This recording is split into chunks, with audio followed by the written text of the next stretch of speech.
Di Pati, kita baru saja disuguhi tontonan politik yang memadukan drama, komedi, dan sedikit horor. Pemerannya Bupati Pati Sudewo. Panggungnya alun-alun Pati. Penontonnya puluhan ribu warga yang alih-alih membeli popcorn, memilih membawa poster dan teriakan. Ceritanya sederhana tapi menggelegar. Pemerintah daerah mengumumkan kenaikan pajak bumi dan bangunan PBBP 2 hingga 250%. Angka itu tidak salah ketik. Meski seandainya salah pun, efeknya tetap sama, masyarakat menjerit. Namun alih-alih turun ke lapangan untuk berdialog, sang bupati memilih memberi pernyataan yang terkesan menantang. Kata-katanya kira-kira seperti ini. Jangan hanya 5.000 orang, 50.000 orang saya suruh ngerahkan. Saya tidak akan dendam. Tentu saja, gaya komunikasi seperti ini cepat sekali viral di media sosial. Bukan karena inspiratif, tapi karena nyaris semua ahli komunikasi publik sepakat ini adalah contoh buku teks tentang bagaimana caranya mempercepat eskalasi konflik.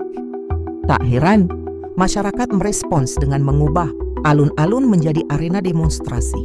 Membara, botol beterbangan, pagar kantor rusak, mobil polisi terbakar, dan aparat menembakkan gas air mata. Semua ini gara-gara sebuah kebijakan fiskal yang dikombinasikan dengan retorika yang, kalau di kelas politik, akan langsung mendapat nilai E. Tapi Pati bukan hanya cerita tentang pajak.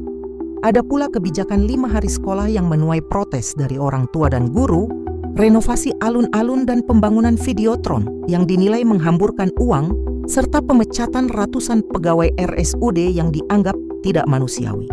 Semua itu ibarat bumbu masak, dicampur jadi satu dalam wajan politik daerah, lalu disajikan kepada rakyat tanpa tes terasa. Dan seperti masakan terlalu asin, rakyat pun memuntahkannya.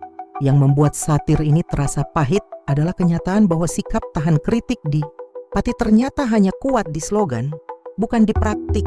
Begitu rakyat marah, respon yang muncul malah cenderung defensif. Ironisnya, dari kacamata politik lokal, ada juga pihak-pihak yang berharap gejolak ini bisa menjadi tiket untuk memakzulkan sang bupati. Kalau itu berhasil, kita akan punya presiden baru. Cukup bikin rakyat geram dan jabatan pun tergelincir. Entah ini kemenangan demokrasi atau awal dari demokrasi versi instan.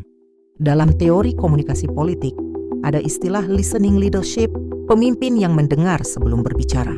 Di Pati, tampaknya kita menemukan genre baru yakni challenging leadership, pemimpin yang bicara sebelum mendengar, lalu mendengar teriakan massa. Kalau kasus ini dijadikan bahan ajar di universitas, mungkin judul modulnya akan seperti ini.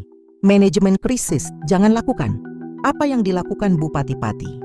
Materinya lengkap, mulai dari kebijakan yang diputuskan tanpa konsultasi publik, pernyataan yang memicu emosi, hingga efek domino berupa demonstrasi, kerusuhan, dan hak angket di PRD.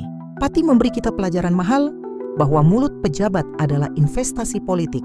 Salah kelola, bunganya bisa berupa gelombang manusia di jalanan. Dan modalnya, yakni legitimasi, bisa amblas dalam semalam.